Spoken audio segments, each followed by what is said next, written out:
The mountains swallowed sound the way they swallowed men. In the thin air above the Hindu Kush, where Pakistan bleeds into Afghanistan and borders mean nothing to those who fight there, a peculiar silence had fallen over frequency 247. The kind of silence that makes operations officers lean closer to their headsets. The kind that turns coffee cold in trembling hands. 47 minutes. That's how long SEAL Team Victor had been dark. At Bagram Airfield, Major David Kensington stood in the operations center, watching the blue icons on the digital map refuse to move. 12 men, America's finest, inserted at 3:40 hours to capture or kill a high-value target in a compound the intelligence community swore was lightly defended. The mission brief had used words like routine and in and out. Those words tasted like ash now. Still nothing, Kensington asked, though he already knew. The communications specialist, a young airman whose name tape read MORRISON, shook his head. Last transmission was troops in contact. Then static, sir. We've tried every frequency. Troops in contact. The most dreaded words in modern warfare made worse by their brevity. It could mean anything. It could mean everything. Kensington studied the topographical map. The compound sat in a valley surrounded by ridgelines that looked like broken teeth. Perfect terrain for an ambush. The kind of place where radios went to die, where GPS signals bounced off rock faces, where helicopters became coffins if you weren't careful. The quick reaction force was spinning up, but it would take 30 minutes to get birds in the air, and God knows how long to reach that godforsaken valley. 30 minutes might as well be 30 years. Sir, we have something. Morrison's voice carried a strange note. Not hope exactly, something else. Single aircraft, low altitude, not responding to our hails but transponder shows friendly. Kensington moved to the radar display. There, a single blip moving slow, dangerously slow. The altitude reading made him blink. That can't be right. Shows them at 800 feet AGL, in those mountains. Confirmed, sir, and the airframe signature. Morrison paused. It's an A-10. An A-10. The Warthog. The Thunderbolt II. That ugly, beautiful, ancient beast the Air Force kept threatening to retire but never quite could. Slow, ungainly, beloved by ground troops and mocked by fighter jocks. Close air support personified. But what was one doing out here, alone at this hour, flying nap of the earth through some of the most dangerous terrain on the planet? Get me a tail number. Find out who's flying that thing. Morrison's fingers flew across his keyboard, then stopped. His face went pale. Sir, you're not going to believe this. Kensington felt his stomach drop. Try me. Call sign Reaper 11, Captain Marlowe Ghost Vance. Morrison swallowed. Sir, she's not even supposed to be on the flight schedule. The silence that swallowed mountains had just swallowed the operations center too. Captain Marlowe Vance had earned her call sign the hard way. 3 tour, 217 combat sorties, a distinguished flying cross she never talked about, and a Purple Heart she never wore. They called her Ghost because of the way she appeared when you needed her most and vanished before the thank yous started. Also because she had a habit of flying lower than physics should allow, tucking her Warthog into terrain features that shouldn't hide a 21-ton aircraft, emerging from valleys like smoke, rising backward into the sky. But there was another reason for the name, one people whispered in ready rooms and never said to her face. 3 years ago, over Helmand Province, she'd flown through a sandstorm to reach a Marine unit that was about to be overrun. She'd arrived with battle damage from ground fire, hydraulics failing, one engine coughing. She'd made her gun runs anyway. Saved 43 lives. Nearly died doing it. The kicker, she'd been grounded at the time. Suspended pending an investigation after she disobeyed a direct order on a previous mission. Disobeyed it because the order would have left a squad of Army Rangers without air cover. She'd taken her bird up anyway, knowing it would cost her. It had. 2 months of desk duty. A letter of reprimand in her permanent file. and the quiet, burning knowledge that 43 Marines owed their lives to a woman the brass considered too reckless, too emotional, too unwilling to play the game. The Marines had sent her a hand-carved wooden plaque. It sat in her locker, gathering dust. The brass had sent her to career counseling.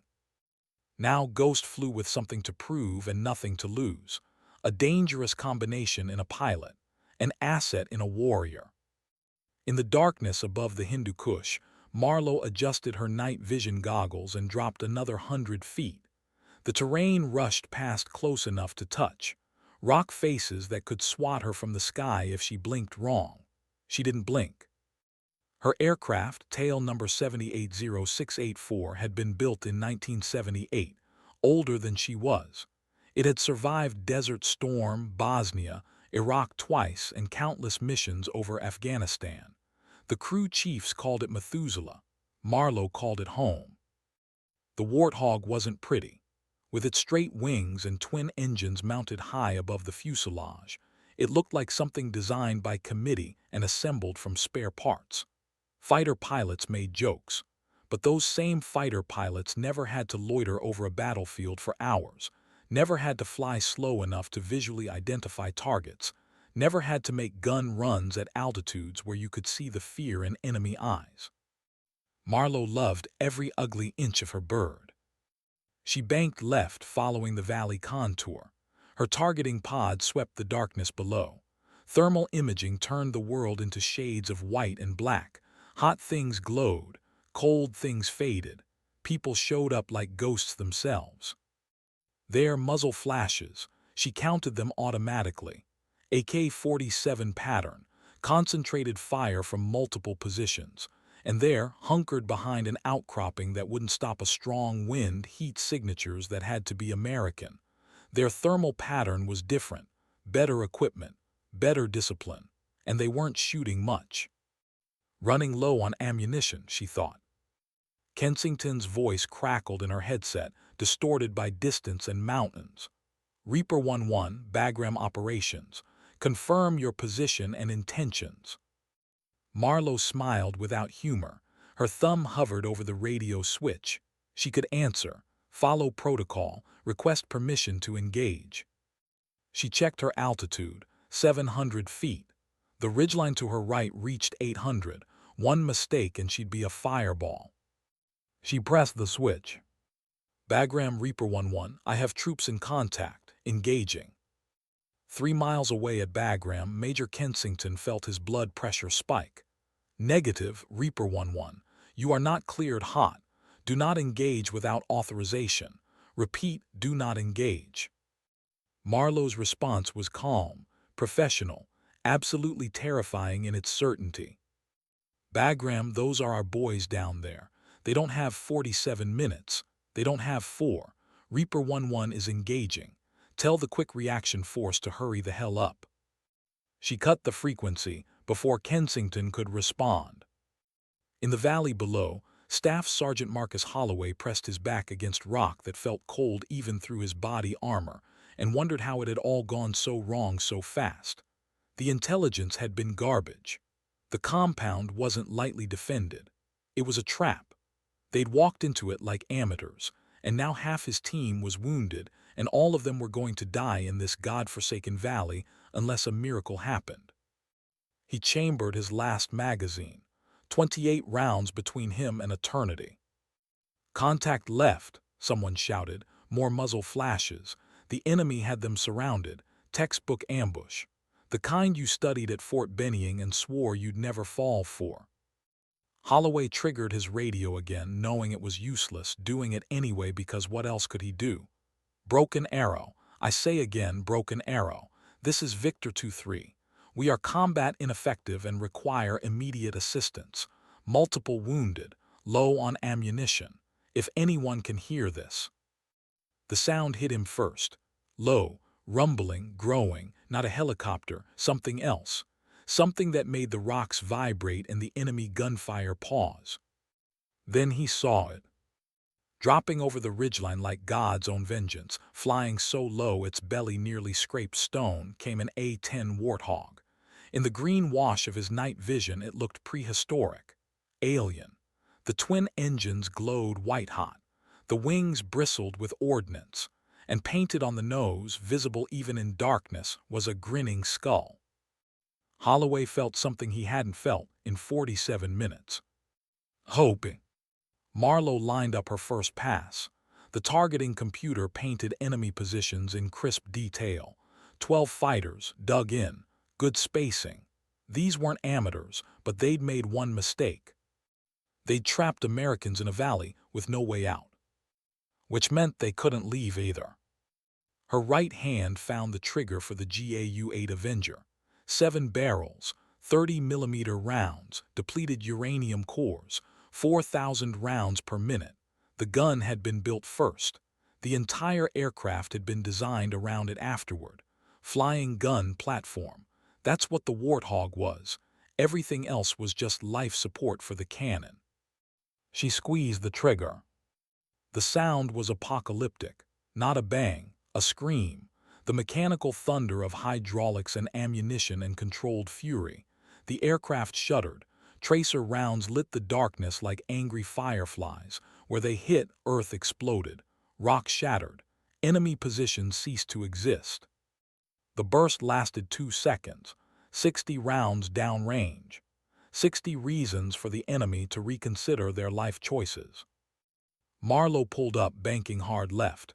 G-forces pressed her into her seat. The terrain tried to kill her. She didn't let it. Training and instinct and 3 tours of experience kept her flying. The valley walls blurred past. She keyed her radio, ground frequency this time. American forces in the valley, this is Reaper 1-1. Mark your position with infrared. Stay down, danger close. Holloway fumbled for his IR strobe. His hands shook, not from fear anymore, from relief, from the bone-deep understanding that death had just been postponed. Roger, Reaper 1-1, he managed. You are cleared hot, God bless you. Marlowe's response was simple. Stay down, soldier. She came around for her second pass. The enemy had scattered, but not far. Thermal imaging showed them repositioning, trying to find cover. There wasn't enough cover in the world. This time she selected Maverick missiles, AGM-65s, fire and forget, point-and-click interface for ending threats. She designated 2 targets, bunkers that thermal showed were packed with fighters. Her thumb found the launch button. Rifle, she called, announcing the missile launch to no one and everyone. Twin trails of fire streaked downward. The missiles were subsonic, but in the darkness they looked faster. They impacted within milliseconds of each other. The explosions turned night into day. Shrapnel scythed through the valley. Secondary explosions followed as ammunition cooked off. Through it all, Marlowe flew, circling, watching, making herself the biggest target in the valley because as long as they were shooting at her, they weren't shooting at the SEALs. A bullet struck her left engine cowling, then another, small arms fire. She could hear it, feel the impacts through the airframe. The Warthog was built for this. Titanium bathtub around the cockpit, redundant systems, an aircraft that could lose half its components and still fly home. She was barely scratched.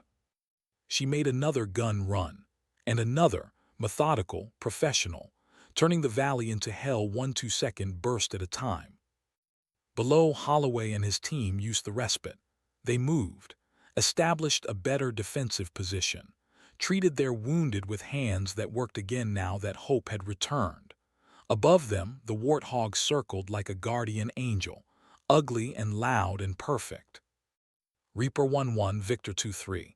The enemy is withdrawing. Repeat, enemy is withdrawing. Marlowe checked her fuel. Running low, she checked her ammunition. Lower. She checked her options, fewer than she liked. Victor 2-3, maintain position. Quick reaction force is inbound. ETA 15 minutes. 15 minutes. She had fuel for 20, maybe. She climbed to 1,000 feet. Wider orbit. Better vantage. The enemy had indeed withdrawn, melted into the mountains the way they always did, ghosts of a different kind. They'd be back tomorrow, or the next day. With the Taliban and Al-Qaeda and all the various flavors of people who wanted Americans dead, they were always back. But not tonight. Tonight, 12 men would go home.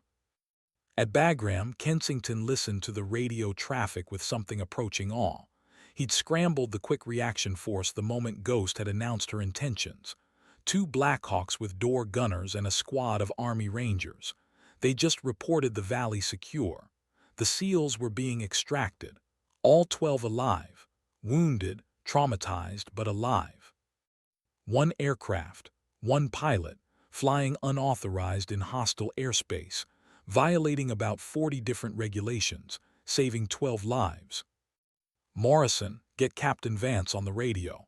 Tell her to return to base immediately. Yes, sir. Morrison paused. Sir, what are you going to do? My job, Kensington's voice was flat, which involves explaining to the colonel why one of our pilots went rogue, again. But he was smiling when he said it. The kind of smile that didn't reach his face but lived somewhere deeper. The smile of a man who'd watched someone do the right thing regardless of consequences. Ghost was going to catch hell for this. And Kensington was going to make sure she got a medal too. Marlowe brought her bird home as dawn broke over the mountains. The sun painted the peaks gold and orange. Beautiful. The same mountains that had nearly become her tomb looked serene in morning light. Afghanistan was like that. Breathtakingly gorgeous and utterly lethal. Paradise with landmines. She landed heavy. Fatigue made her rough on the controls. The Warthog didn't care. It rolled to a stop on the tarmac with the grace of a garbage truck. She shut down the engines. The silence felt wrong after hours of mechanical thunder. Her crew chief, Master Sergeant Rodriguez, was waiting. He walked around the aircraft cataloging damage, bullet holes, hydraulic fluid leaks, evidence of a fight. Jesus, Captain, what you do, fly through a shooting gallery. Marlowe climbed down from the cockpit. Her legs trembled, adrenaline debt coming due, something like that. Rodriguez shook his head.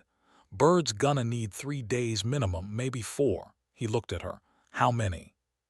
How many what? How many'd you save? She thought about lying, downplaying it. That's what she usually did. Instead, she told the truth.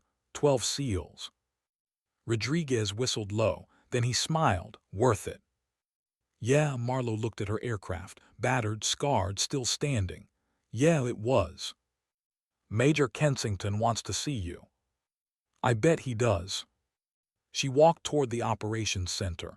Her flight suit was sweat-stained. Her hair was matted. She smelled like jet fuel and fear. Behind her, the sun continued its rise. Another day, another chance to get it right.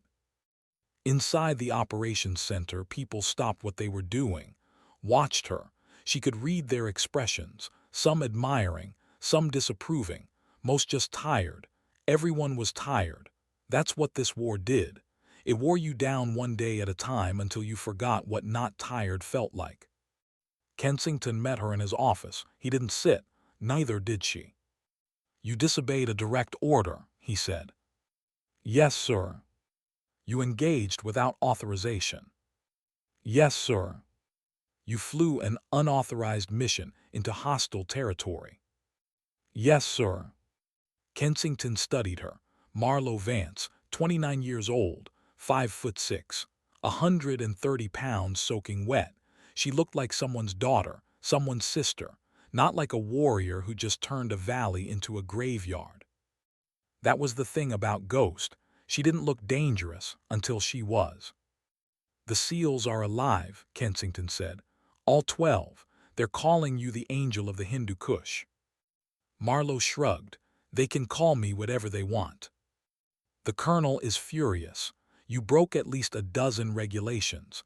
Technically, I should ground you. Court-martial wouldn't be out of the question. Yes, sir. But the SEALs are alive. Kensington let that hang. The brass wants heroes. The public wants feel-good stories. The Air Force wants positive press. And you just gave them all 3. Marlowe met his eyes. I didn't do it for press, sir. I know, and there was something in Kensington's voice, respect maybe, or recognition. Why'd you do it? The question hung between them, heavy, important. Marlowe thought about the answer. She could give him the regulation response. The one about duty and honor and defending those who couldn't defend themselves. All true, all insufficient. Instead, she told him the real truth. The one that woke her at 200. The one that put her in the cockpit when she should have been grounded. Because nobody else was going to get there in time, sir. Kensington nodded slowly. You know this goes in your file. You're building quite the collection of reprimands. Yes, sir. Makes it hard to promote someone. Hard to trust them with greater responsibility when they keep breaking the rules. I understand. Do you? Kensington leaned forward. Those 12 SEALs go home to wives, kids, parents. They get to live because you decided rules matter less than lives. Maybe you're right, maybe you're wrong. But here's what I know, next time you might not be there. And those men might die because someone else followed the rules I'm supposed to enforce. Marlowe absorbed the words, turned them over, found no easy answer. I don't know what to tell you, sir, except that if it happens again, I'll make the same choice. Kensington smiled, sad, knowing. Yeah, that's what I thought, he straightened. You're grounded, 72 hours, mandatory rest. When you come back, we'll talk about next steps. Yes, sir. Dismissed, Captain. She saluted, he returned it, she turned to leave. Ghost. She paused, turned back. Thank you, Kensington said quietly, from someone who understands what it costs. Marlowe nodded once and left. The story spread the way stories do in theater. First through the SEALs themselves, who told anyone who'd listen about the crazy warthog pilot who'd appeared like an avenging angel. Then through the Air Force, where pilots grudgingly admitted that maybe the A-10 had a place in modern warfare after all. Then through Bagram, where everyone suddenly knew Captain Vance by sight if not by name. Staff Sergeant Holloway made it his mission to find her. Took him 2 days. He finally tracked her down in the Chow Hall at 2300 hours, eating scrambled eggs that had probably been powder an hour earlier and reading a paperback Western. Captain Vance. She looked up, assessed him, saw the trident pin, knew immediately who he was. Sergeant. I'm Holloway, Victor 2-3, from. I remember. He stood there, words jamming in his throat.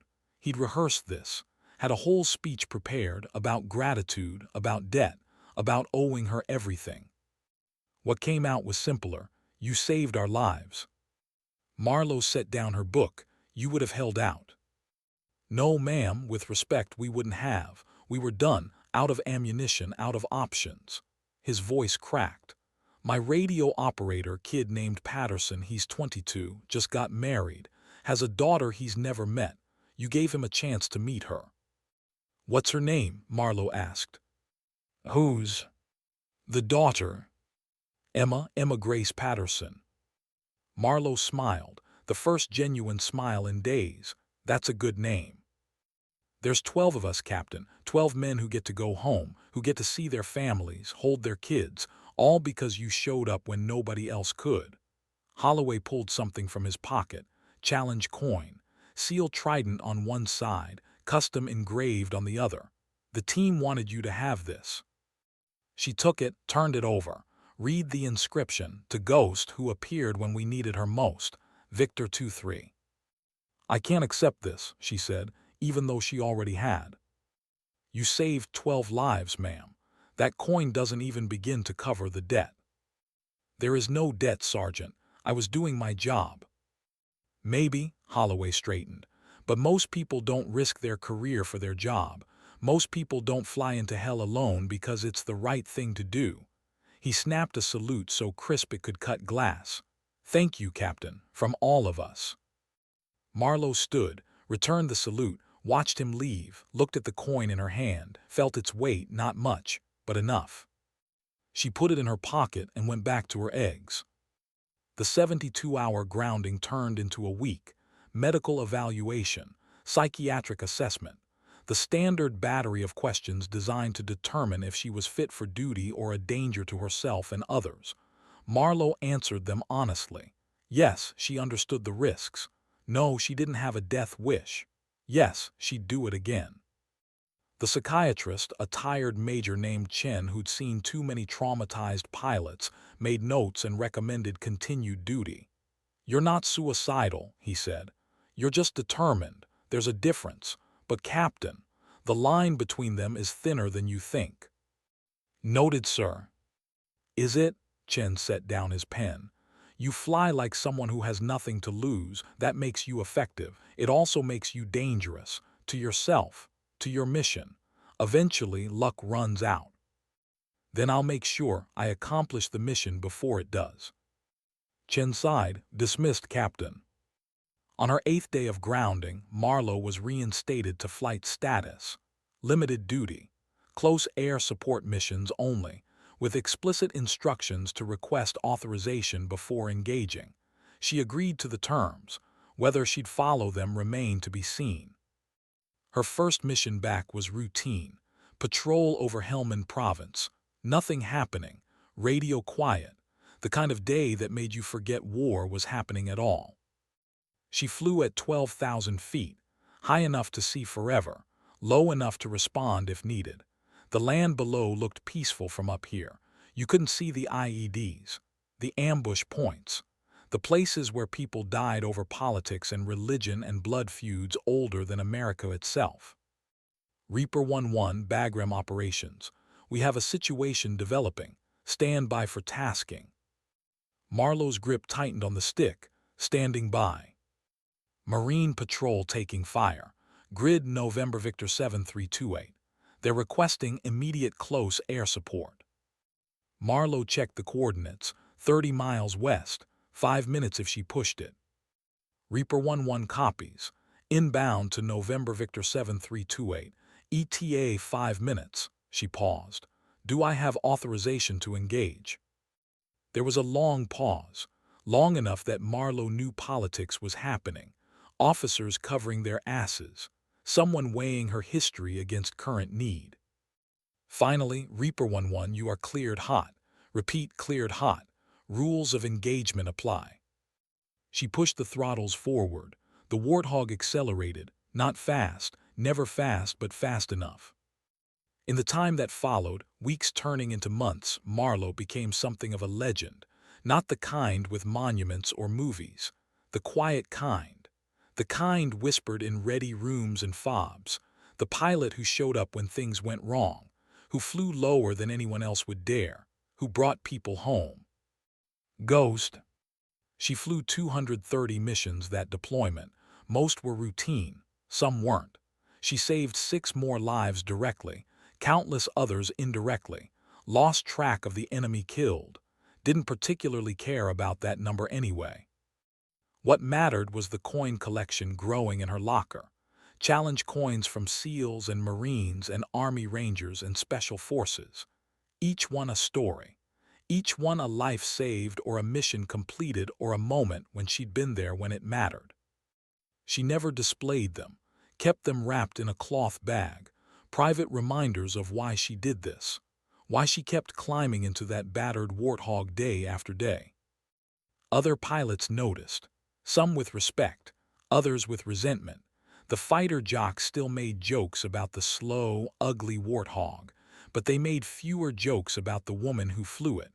Hard to mock someone who'd done what they never would. Captain Jennifer Nash, an F-16 pilot with more swagger than flight hours, cornered Marlowe in the ready room one day. "You know what they say about you." "I can imagine." "They say you're either the bravest pilot in theater or the craziest." Nash studied her. "Which is it?" Marlowe considered. "Does it matter?" "Maybe not, but I flew over that valley. The one where you saved those SEALs. Saw the terrain. Ghost, nobody should fly that low in those mountains. It's suicide." And yet you're still here." Nash shook her head. "I don't know if I could do what you do. Fly that slow, that low, making yourself a target." "That's the job." No, the job is providing air support. You go beyond, way beyond. Nash hesitated. Why? It was the question everyone asked eventually. The one Marlowe had answered a dozen ways without ever quite capturing the truth. She tried again now. I grew up in Wyoming, small town. My dad was Air Force, fixed helicopters. He used to tell me that the people who fly rescue missions are different. They don't think about themselves first. They think about getting people home. She paused. He died when I was 16. Helicopter crashed during a training exercise. They gave us a folded flag and their condolences. I'm sorry. The point is, he spent his life maintaining aircraft that saved people. I figured flying them was the next best thing. Nash absorbed this. That's why you do it, for him. For him, for the people who need help, for the idea that somebody should be there when things go wrong. Marlowe met Nash's eyes. You asked if I'm brave or crazy. Maybe I'm neither. Maybe I'm just paying a debt. To who? To everyone who didn't make it home. The deployment ended the way deployments do. Orders, paperwork, the surreal experience of boarding a transport and leaving war behind like changing channels. One day you're in Afghanistan. The next you're stateside, trying to remember how to exist in a world where IEDs aren't hidden in every pothole. Marlowe returned to Nellis Air Force Base in Nevada. Back to routine, training, exercises, the peacetime military that felt alien after 3 combat tour. She attended debriefings, saw the flight surgeon, took the mandatory leave she never wanted. Her apartment in Las Vegas was exactly as she'd left it 6 months earlier. Clean, sparse, barely lived in. She owned a couch she'd sat on maybe 10 times, a TV that didn't work, books she'd read and reread because she hated buying new ones. Home, supposedly. It didn't feel like home. Home was a cockpit. Home was the ready room banter and the sound of jet engines and the weight of purpose. This was just a place she kept her civilian clothes. She lasted 4 days before returning to base. Found Rodriguez in the maintenance hangar working on a warthog, not hers. Methuselah was deployed elsewhere now, but the bird he was maintaining looked the same. Ugly, purposeful, right. Couldn't stay away, Rodriguez asked without looking up. Apparently not. You know you're on leave, right? You're supposed to be relaxing, seeing family, doing normal people things. I don't have family, and I forgot how to be normal people. Rodriguez straightened, looked at her with eyes that had seen too many pilots come and go. You ever think about what happens after? After what? After you can't fly anymore, what then? Marlowe hadn't, not really. Flying was all she'd ever wanted, all she knew. The idea of a life without it seemed abstract, impossible. I'll figure it out when I get there, she said. Will you? Rodriguez wiped his hands on a rag. I've been maintaining birds for 23 years, seen a lot of pilots. Most treat it like a job, a career, something they do. But guys like you, pilots like you treat it like breathing, like purpose. And when that gets taken away, you don't know who you are anymore. Is there a point to this, Rodriguez? Point is, take care of yourself, Captain, because nobody else will. And this Air Force will use you up until there's nothing left if you let it.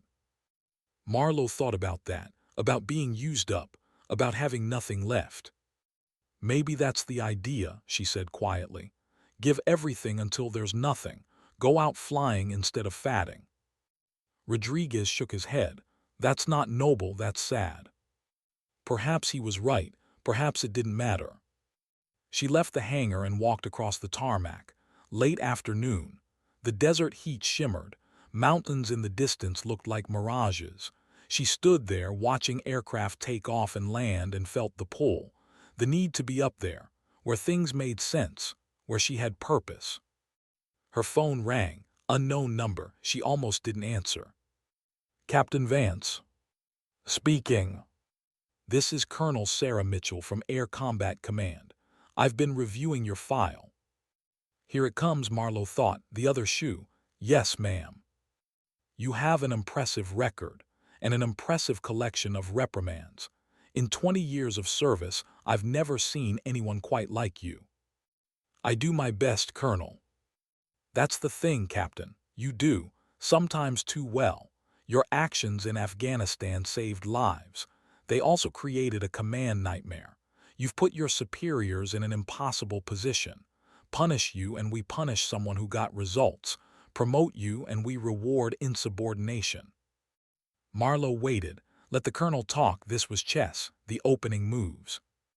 I'm offering you a choice, Mitchell continued. Test pilot program, Edwards Air Force Base, new aircraft development, cutting-edge technology. It's prestigious, it's safe, and it gets you out of combat operations before you do something that kills you or forces us to court-martial you.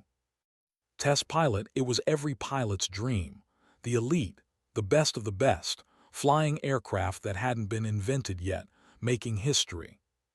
It was also a cage, gilded, prestigious, but a cage nonetheless. And if I refuse, Marlowe asked, then you stay where you are. Continue flying warthogs until they're retired. Then you're out of options. The A-10 is ancient. Its days are numbered. In 5 years, maybe less, you'll be flying a desk whether you want to or not. What would you do, Colonel? Mitchell laughed, short, sharp. I'd take the test pilot position, secure my future, play the game. She paused. But I'm not you. You don't play games. You fly into mountains at night to save people you've never met. So I honestly don't know what you'll do. How long do I have to decide? 30 days, think about it. But Captain, think about whether you want a future or you just want to burn bright and fade. Because from where I'm sitting, you're headed for the latter. The call ended. Marlowe stood on the tarmac, watching the sun sink toward the horizon, and wondered which version of herself she wanted to be. The version that lived, or the version that mattered. She spent the next 30 days trying to answer that question, flew training missions, mentored younger pilots, attended briefings, did the routine work of a peacetime Air Force. All the while, the decision sat in her mind like a stone. Test pilot, safety, prestige, a future. Or combat, risk, purpose, a maybe. Other pilots offered advice. Rodriguez told her to take the test pilot slot. Nash said to follow her gut. Holloway, who'd stayed in touch via occasional emails, told her the world needed more people willing to fly into hell for strangers. Nobody told her the right answer, because there wasn't one. She was sitting in the ready room on day 29 when the alarm sounded. Not a drill, real, scramble, aircraft down in the Nevada desert, training accident, pilot ejected but injured, location remote, helicopter medevac 30 minutes out. Marlowe was moving before anyone else. I'll go. Ghost, you're not on the rotation. I'm going. She was already heading for her gear. Get me a bird. 10 minutes later she was airborne, coordinates locked, throttle forward, the desert blurred below. She flew low, following terrain, racing the clock in the heat and the odds. She found him 20 minutes later, young lieutenant, broken leg, possibly broken ribs, lying in the shade of his ejection seat trying not to panic. She couldn't land, terrain too rough, but she could mark the position, guide the rescue bird in, provide cover until they arrived. She orbited overhead, talking to him on emergency frequency, keeping him calm, telling him help was coming, believing it because she had to. The rescue helicopter arrived, extracted him, flew away. The lieutenant lived, would fly again. Maybe he'd remember the warthog that had circled overhead. Maybe he wouldn't, didn't matter. Marlowe returned to base, landed, shut down, sat in the cockpit for a long time. Then she made her decision. The next day, she called Colonel Mitchell. I'm staying with combat operations, ma'am. Appreciate the offer, but I belong in the A-10.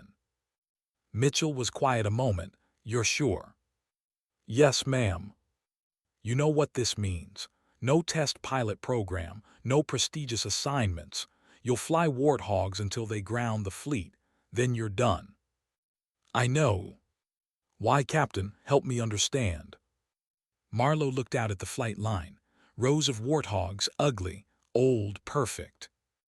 Because that lieutenant today didn't need someone flying a prototype, Colonel. He needed someone flying an A-10. Low and slow, ready to help. That's what I do. That's who I am. And if I only get 5 more years of it before the fleet retires, then I'll make those 5 years count. Mitchell sighed.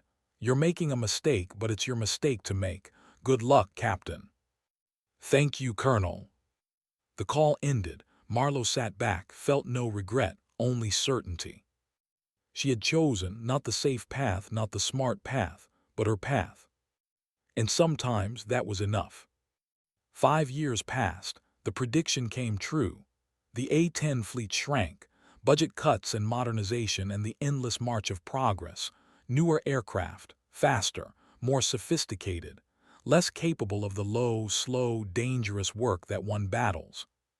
Marlowe flew every mission they'd give her, trained new pilots, shared her knowledge, passed on the lessons written in blood and fuel and determination. She deployed twice more, Syria once, back to Afghanistan. Every time she flew like it might be her last, because it always might be. On her final deployment in a valley outside Kandahar, she provided close air support for a joint special operations team pinned down by insurgents. The mission was routine until it wasn't. The enemy had anti-aircraft weapons, knew how to use them. The other aircraft pulled back, called it too hot. Marlowe didn't pull back. She dropped low, made her runs, took fire, lost hydraulics, lost an engine, kept flying, kept fighting. The special operations team broke out, made it to extraction, all survived. Marlowe barely made it back to base. Emergency landing. The warthog, not Methuselah this time, but a bird she'd named Valkyrie, was written off. Too damaged to repair. It had given everything, so had she. The flight surgeon grounded her. Permanent, combat stress, accumulated damage, the invisible wounds that didn't show but never healed. 23 years of service, 12 deployments, 563 combat missions. It was over. They gave her a ceremony, awards, speeches, the Distinguished Flying Cross with Valor, the Bronze Star, a shadow box with her wings and patches and all the meaningless symbols of a military career. What they didn't give her was what she needed, purpose. Rodriguez found her afterward, alone, staring at the awards she didn't want. So what now, Captain? I don't know. You could teach, train new pilots, pass it on. Maybe. Or you could finally learn to be a civilian, normal people, remember. Marlowe smiled without humor. Still haven't figured that out. Rodriguez put a hand on her shoulder. You saved a lot of people, Ghost. Hundreds, maybe thousands indirectly. That's a legacy. That matters. Does it? What happens when everyone forgets? When the wars end and the stories fade and nobody remembers the ugly plane that flew too low and the pilot who couldn't follow orders? Then they forget, but the people you saved don't forget. Their families don't forget. That lieutenant in Nevada, he's got kids now. They exist because you were there. That's not nothing. Perhaps he was right. Perhaps it was enough. She retired 3 months later. Ceremony at Nellie's. Full honors, the works. She wore her dress blues for the last time, accepted the folded flag, walked away from the only life she'd ever known. Her apartment in Las Vegas felt smaller now, quieter. The TV still didn't work. She finally fixed it, watched the news, saw reports of conflicts overseas, wondered who was flying support, if they were good enough, if they'd make the hard calls. Wondered if it mattered. She took a job as a flight instructor, civilian, teaching rich kids how to fly Cessnas. It was fine, boring, safe, everything her life had never been. At night she dreamed of valleys and mountains and the sound of engines, woke up reaching for controls that weren't there. The transition from warrior to civilian was harder than any combat mission. No training for it, no manual. One evening, 6 months into retirement, someone knocked on her door. She opened it to find Staff Sergeant Holloway, no longer a sergeant, Master Chief now, more gray in his hair, same eyes. "Captain Vance." "Just Marlowe now, I'm retired." "I know," he smiled. "So am I, 22 years, finally hung it up." He held up a bottle. "Figured we could toast to that if you're free." She invited him in. They talked about service, about transition, about the difficulty of being normal after years of extraordinary. He told her about his daughter, Emma. She was 7 now. Knew her daddy had been saved by a pilot named Ghost. "She asked if she could meet you," Holloway said. "Someday, when she's older." I told her maybe. "What would she want to know?" "Why you did it. Why you risked everything for people you didn't know." Marlowe considered. "What would you tell her?" Holloway looked at his glass. "I'd tell her that some people are wired different. They hear the call and they answer. Doesn't matter if it's smart or safe. Matters if it's right." He met her eyes. "I'd tell her you answered, and 12 men got to come home, and that's everything." They talked until late, shared stories, laughed at memories, mourned what was lost. When he left, Marlowe felt something she hadn't felt in months. Connected to purpose, to meaning, to the idea that maybe her story wasn't over, just different. She started volunteering, veterans organizations, helping others transition, sharing her experience. It wasn't flying, but it mattered. She spoke at events, told her story, not for glory, but so others would know that service meant something. That sacrifice wasn't wasted. That someone had to be willing to fly into hell so others could walk out. Years passed, the wars changed, the conflicts shifted, new pilots took up the mission. The A-10 was finally retired from active service, museums and boneyards in memory. But the stories remained. In ready rooms and training courses, the legend of Ghost, the pilot who flew too low, who saved too many, who gave everything and asked for nothing. 20 years after her last flight, Marlowe attended an air show at Nellie's. They'd restored an A-10, Methuselah actually, her old bird, painted, polished, perfect, a relic of a different era.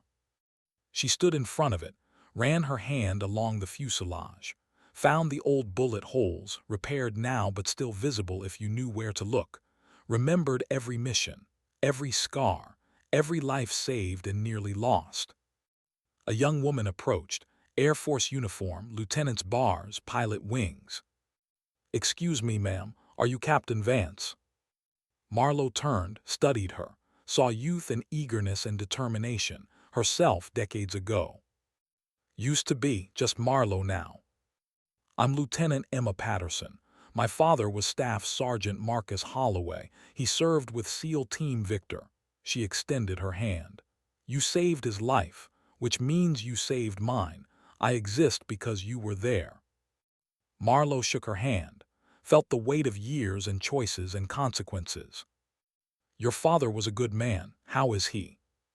"He passed 2 years ago. Heart attack. But he lived long enough to walk me down the aisle, meet his grandchildren. He told me if I ever met you I should say thank you." Emma's voice cracked. "So thank you for giving us those years." "You became a pilot." "A-10 pilot, following your example." Emma smiled. "The Warthog's not in active combat anymore, but we still fly, still train, still believe in the mission, because of pilots like you." They stood together, looking at the aircraft, the ugly, beautiful machine that had defined so much. "You know what they say about the Warthog?" Marlowe asked. "What?" "That it's obsolete, too slow, too old, doesn't fit modern warfare." She smiled. "But when someone needs help, when everything's gone wrong, they still want the Warthog, because it shows up, it stays, it brings people home. Like you did. Like we all do, everyone who chooses to serve, who answers the call." Marlowe looked at Emma. "You'll make that choice too, someday, when it's hard, when it costs something. You'll decide if you follow the rules or do what's right." "What should I choose?"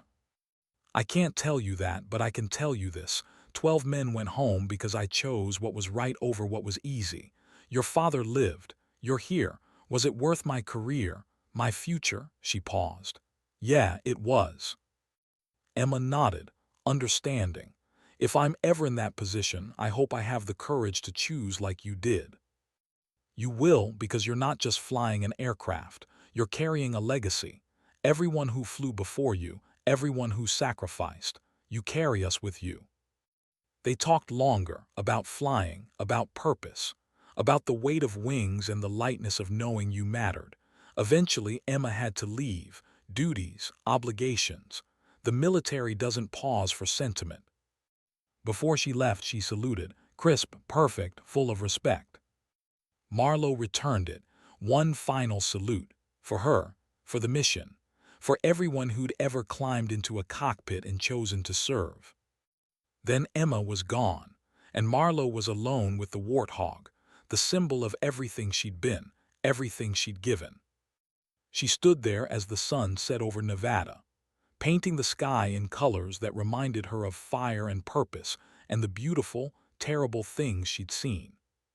23 years of service, 563 combat missions, countless lives saved, all of it leading to this moment, standing before a museum piece, a relic, a memory. But memories had power. They inspired. They taught. They reminded people that someone had stood in the gap. Someone had answered the call. Someone had been there when it mattered most. Ghost. Not because she'd vanished, but because she'd appeared, when needed, when called, when the world was dark and someone needed light. That was her legacy, not medals or awards or ceremonies, but the knowledge that people were alive because she'd chosen to fly into hell, because she'd valued lives over rules, because she'd been willing to pay the price. The sky darkened. Stars emerged. The same stars that had guided her through countless nights, over mountains and deserts and valleys where men fought and died and sometimes, rarely, were saved. Marlowe touched the warthog one last time, metal cool beneath her fingers. Then she turned, walked away, headed home. Behind her the aircraft stood silent, a monument, a memory, a reminder. Some people fly to escape. Some fly for glory. Some fly because the sky calls to them and nothing else will ever feel right. And some, rare, precious few, fly because when they're up there, circling over some God-forsaken piece of earth where good people are in trouble, they become exactly who they were meant to be. Captain Marlowe, Ghost, Vance had been one of those pilots. And the sky would remember.